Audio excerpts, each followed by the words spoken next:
broadcasting to you from undisclosed locations throughout the world. Live from nowhere. Hey, what's up, guys? This is Max Frost, and this is Live from Nowhere. This is a broadcast to benefit crew members who are currently out of work without tours happening during the COVID-19 crisis.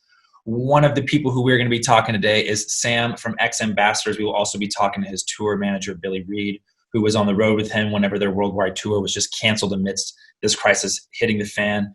Sam is here with us first. Sam, how are you today? I'm doing good, man. It's good to be here. Who wrote the bit? It's a little bit ways back in your Instagram now. Who wrote the bit about? It was like a 2-page bit about the experience that you guys had making your way from Asia into Europe as the news of the virus was really breaking and stuff. Who wrote that? That was our tour manager, Gabe. It was, I mean, that's all how it happened, man. It was so insane. So basically footnote version. We had been on tour we had started in Australia and New Zealand, and then we're in Asia for a bit, and then in mainland Europe, and then Eastern Europe. That was the trajectory of the tour. And along the way, we started off, before we left for tour, we had to cancel the China dates because the promoters pulled the plug on those shows when they started, keeping everyone home. And then, halfway through the tour, the virus had spread to Milan, so we had to cancel Milan. But the whole time we were still kind of a little ahead of it. And in Japan, when we got there, just to give you a little perspective, when we got to Japan, I don't think there was a single case there yet. Everybody there was wearing face masks, like everybody. And there were signs up, we are being as sanitary as possible at all the restaurants. Everyone was wearing gloves and masks, like being super safe. And there was not a single case there yet. And then, around Eastern Europe, it finally kind of caught up to us. We were in Slovakia. And the promoter said to us as we were loading in, he was like, "Man, you guys are really lucky. They're about to cancel all public events after tonight. This is the last show." And the next day, when we pulled up to the venue in Poland, we had seen on the news that the Polish prime minister had canceled all public gatherings. And then halfway through the day, the promoter pulled the plug on our show. And so, we hustled. The next day, we had a day off actually the next day. And all kind of got together and said, all right, this is getting very real. If one more show cancels on us, we're all going home. We're just going to send everyone home. We're going to take the loss, just do it.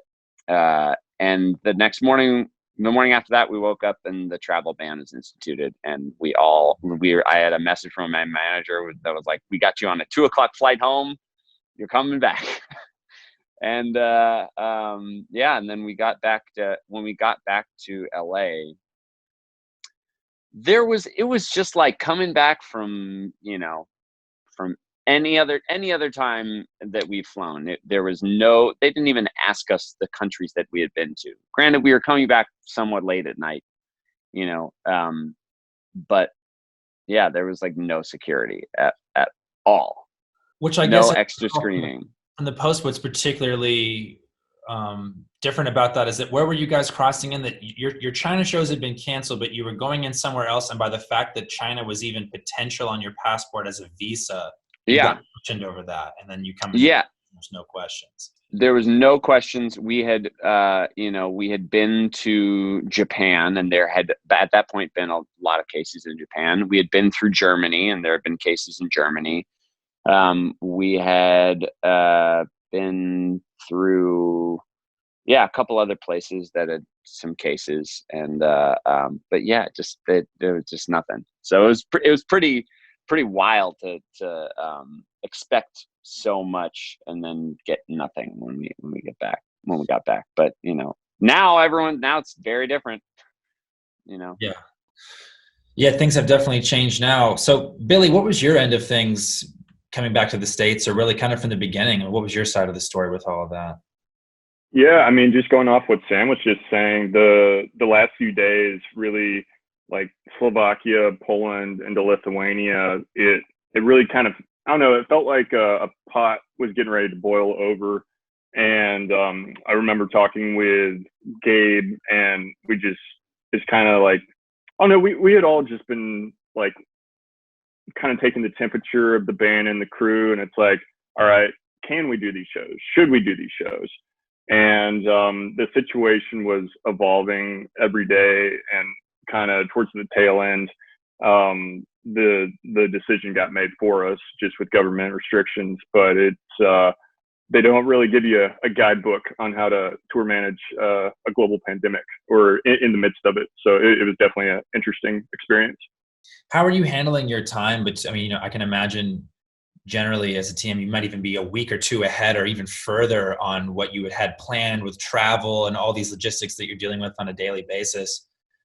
When that happens and you realize that the band you're working with and the entire crew that you are sort of logistically responsible for is not only going to not continue on the path that was planned, but is going to have to all go home. What's kind of the biggest burden there with making that all happen? Is it suddenly having to pivot and reroute everyone on time to get them home as soon as possible? How much of your time were you spending kind of trying to do cleanup on all this travel that's now not going to happen?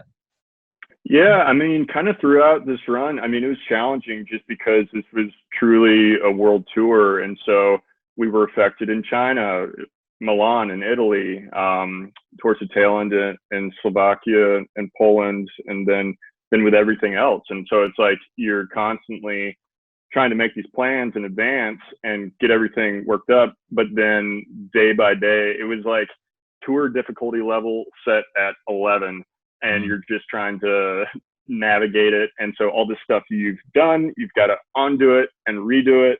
And I mean, throughout all of this, the safety and security of the band and crew and the audience and the house, it's like that was at the forefront of our minds. But it was just a surreal time to be on tour. I can imagine. I mean, and when you finally get home, was there even really a sense of a sigh of relief, or was it almost just like still kind of feeling like what's going on here? I mean, you know. It's complicated. I mean, in some ways, it was a relief in the sense that each day you're waking up and it's like, okay, can we do this show? And kind of what I just said, like, should we do this show? And then kind of having that taken off of our plate just with different government restrictions. And it's, it also, with the sense of relief, you also have a sense of like leaving something incomplete. And I know the band was disappointed not to be able to perform for the fans in those last few shows. And so, yeah, kind of unprecedented time, but you just try and take it a day at a time, all you can do. So the first clip we're looking at is we're flying from Lithuania to Paris. And Paris is where we split ways with everyone. And one group flew back to New York and one group flew back to Los Angeles. At the end of the tour, we always try and like to take a tour photo, and we didn't get a chance to do that. So we ended up taking a photo at our tour photo at the airport in Lithuania. It's one I will never forget. Thanks so much for being on here and taking some time again, man. We really appreciate it. Oh yeah, no problem. I hope this goes well for you, and if I can be of service, just holler my way. Yeah. Well, Sam, we came prepared. We did our research, and we've got some Red Hot Chili Peppers trivia coming up for you right now. God. I think you're going to nail most of these. Okay, I Great. prepared these myself, but I did do my best, despite the fact that it's multiple choice, to embed it with as much confusion as possible, so that in the chance this is something you remember from some liner note in a biography you read maybe once or twice, it may kind of fall. What was the original band name of the Red Hot Chili Peppers? Was it Oh A, my God. Ricky Slick and the Roaring Rage of Redemption? Was it B, Tony Flo and the Miraculously Majestic Masters of Mayhem? Was it C, Jimmy Smooth and the Silent Sons of Satan's Sad Sack? Or was it D, Timmy G and the Great Golden Geese of Glory? B, Tony Flo. We're gonna add some Jackson on that. He's got that's an easy one. There's some tougher ones coming up, man. I think there's some tougher ones coming up. Who played drums on the first two albums before Chad Smith joined the band? Okay, A, George McPherson. B, Yo-Yo Ma's cousin, Little Neck of Tiz. C, Cliff Martinez. D, Will Ferrell himself. Oh, wait, on the first 2 albums? Yeah. C, Cliff Martinez. Excellent. Great. Look, Yeah. like the survey says that's correct. We're moving on. Good job. We're on a roll here. John Frusciante replaced Dwayne McKnight in 1988 on the guitar. What band had Dwayne McKnight played in before the Chili Peppers? A, Parliament Funkadelic, B, Sly and the Family Stone, C, The Grateful Dead, or D, Average White Band? I thought that he replaced Hilla Slovak on guitar, but I guess this is like maybe between Hilla Slovak and John Frusciante. They had a different guitar player. I don't know this one.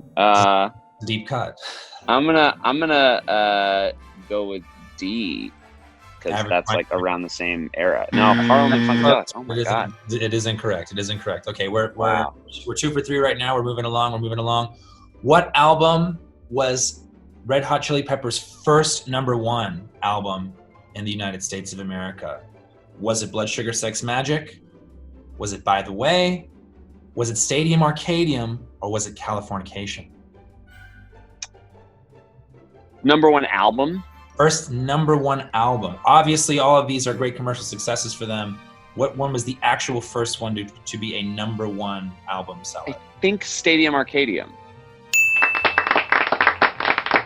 While many people believe their song Tearjerker was written about a girl, it was really inspired by A, Kurt Cobain, B, Princess Diana, C, Jimi Hendrix, or D, Jim Morrison? Kurt Cobain, I think.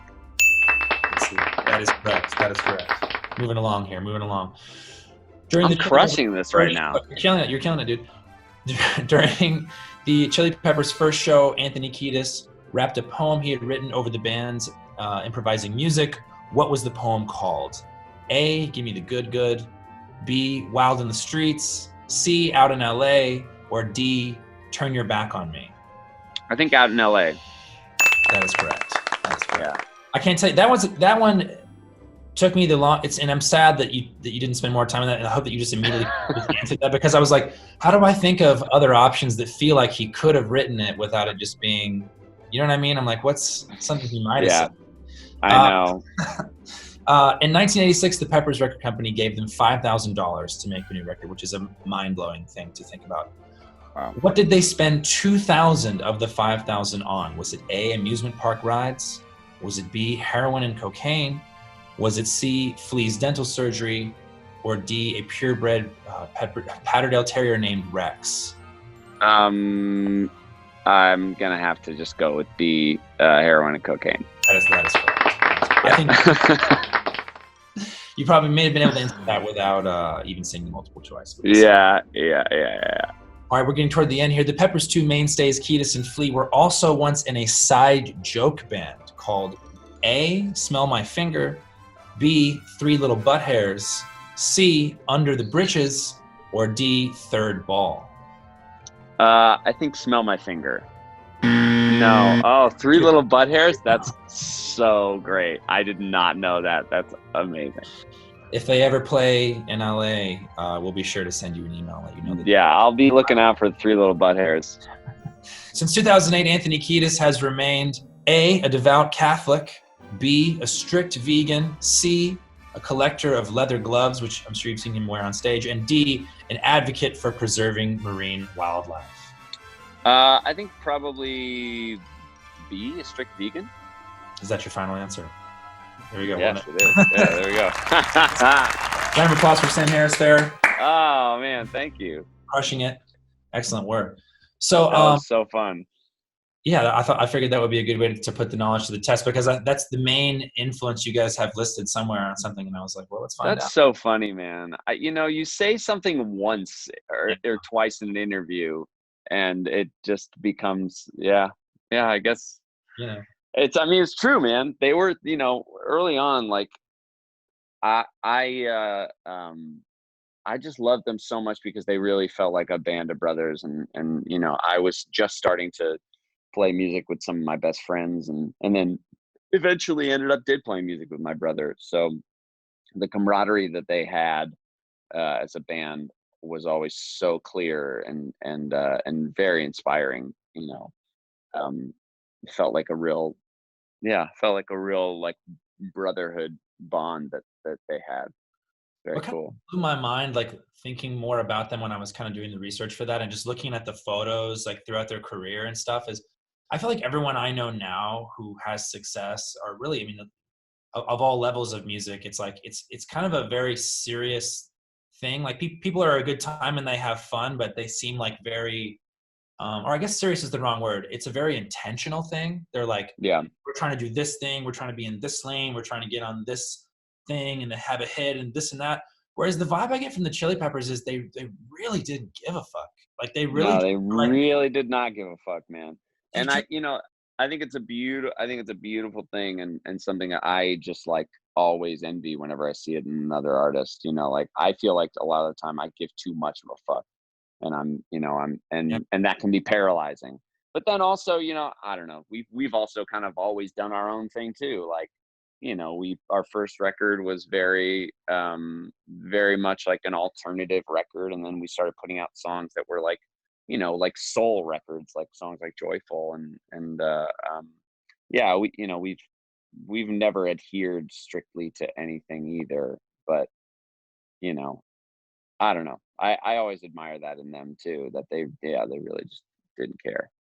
I mean, especially with, the whole bit about when they're which I don't first of all, I don't understand how even especially in the I guess in the 90s that record labels were like, "Oh yeah, here's $5,000 to make your like that's insane." But just that Yeah. I don't know. I mean, I just can't imagine like you're just kind of making music with your friends and it's not just no one seems to be taking it seriously and then magic like that is just happening and you're just kind of like, "Oh, well, Yeah.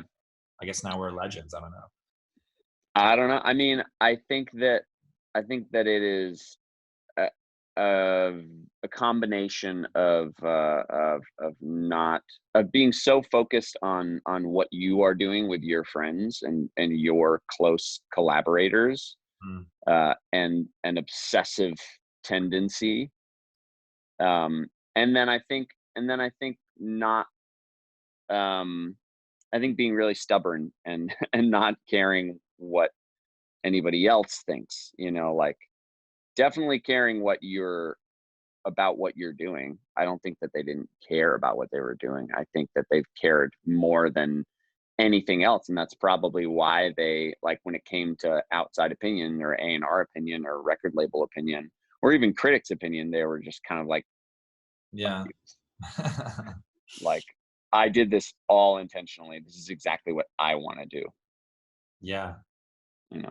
It's maddening. I mean, they were one of the first shows that I saw when I was like in middle school. But so, I mean, with the reality now that, which again, I mean, knock on wood, I guess we're still kind of waiting to see how things develop with this. I mean, we're obviously at this point not thinking, oh, it's going to be 2 weeks. I mean, now we're here in almost by the end of month 2. I've heard a Mm, lot of talk about the possibility of there really not being uh, much going on with people more than 500 people attending an event until the next year.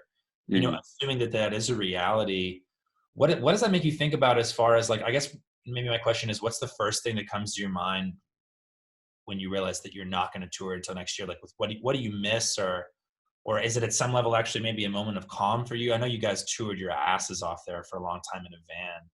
Yeah.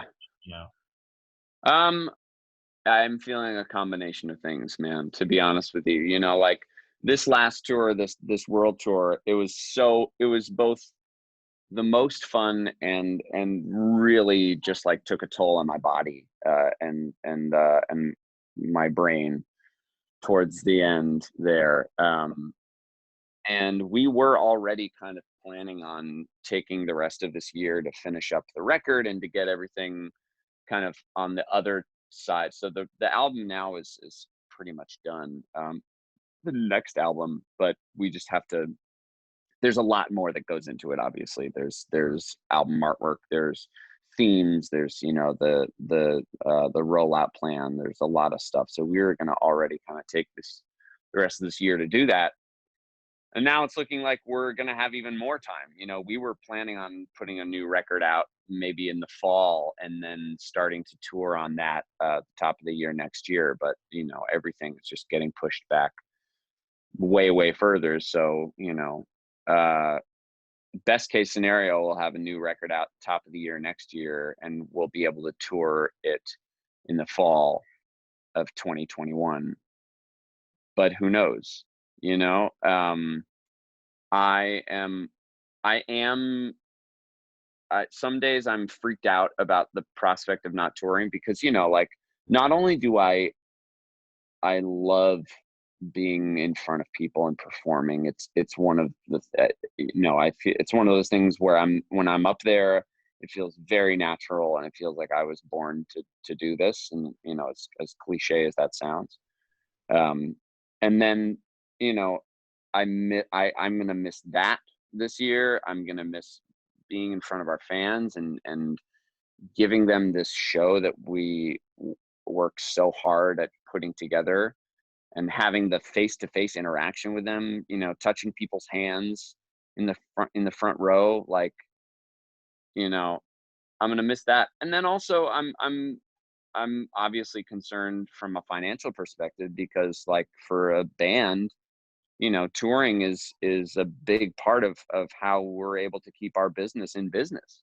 Hmm. um and keep like things going, and to be able to make records, and to be able to continue to make music. It's not a matter of like lining our pockets, you Hmm. know, it's a matter of like sustainability. And if we're not able to tour a record, what does that look like? You know, what do we have to do instead to be able to like make another record, afford to make another record, and afford to like keep things going? So it's a big question mark right now on our minds, and on well, on the minds of, I think, a lot of bands, a lot of people in alternative um, groups. You know, it's a different world. I was talking with someone the other day, and another person who's in a alternative band, pretty successful, and uh, you know, we were saying like how weird it is. You know, a lot of our, in terms of doing, you know, we've been doing a lot more, you know, stuff on our social media pages, on Instagram and on Facebook and on YouTube, and now like Twitch, and starting to interact with our fans in that way. But a lot of rock fans, a lot of alternative fans aren't necessarily on all of these platforms all the time, and Yeah. aren't so much engaged with these platforms. They come to concerts though, you know, and that's where we are able to interact with our fans the best. And when that's not happening, you know, it's just a weird thing to wrap our heads around, and to try and figure out new ways of reaching out to people that feel real and feel genuine, and don't feel like we're, you know, trying to be like, I can't be like Chrissy Teigen, you know, like I'm not like I just haven't done that, and I don't know if that's part of like how I move through the world and how my band operates as a brand. Hmm. But we're gonna have to kind of reconsider some of how we think of ourselves, and maybe open our minds a little bit. It's weird, man. Open your mind and maybe, you know, maybe get Chrissy Teigen in the band. You never know. I mean, that could change things up. That would surprise people for sure. That was in no way like a shade on Chrissy Teigen. I love Chrissy Teigen so much. He's our next guest on the show. We'll make sure to make no mention of that, and we'll get the interview taped before we ever air any of this. So there's Please. conflict there. Well, dude, thanks for jumping Yeah. in and talking with us about everything. I guess maybe my last question for you Yeah, is, man. of all the members of the Chili Peppers, who do you think would survive an apocalypse the longest, and why? I feel like, oh man, who would survive the longest? Probably Chad Smith. And why Probably is Chad Smith. his Just because physique? like he's like such a you know, first of all, he's like a big dude. Yeah. So I think that he could hold his own, you know, if things got really crazy. He seems like, you know, he's pretty stable, you Yeah. know. I'll say he doesn't. He's prepared for cannibalism as Flea. As this one thing I Yeah. put out there. Well, yeah, I mean, I think Flea might also last pretty long, Oh yeah. you know. Yeah. And, you know, I mean, I think Anthony Kiedis would probably piss somebody off too quickly. Yeah, And he would trust the robots. yeah. The robots too long. But John Frusciante might be a sleeper. He might be a sleeper here because he might just like zen out somewhere in like the you know, a tree house in you know, some forest somewhere. Who knows? Yeah, Frusciante kind of has like he's kind of like the part in Batman Begins when he's first leaving, where he's been training with Liam Neeson. He's kind of got that vibe. Like his hair's a little long, and he's like, you know, kind of to himself. Yeah. Probably has like some ability with a blade. Well, dude, thanks again, man. It was good chatting. Max, And, thank you so much, man. It's good to chat with you. absolutely. Good luck with everything. Stay safe. All right. We'll Stay healthy. go later on. Live from nowhere.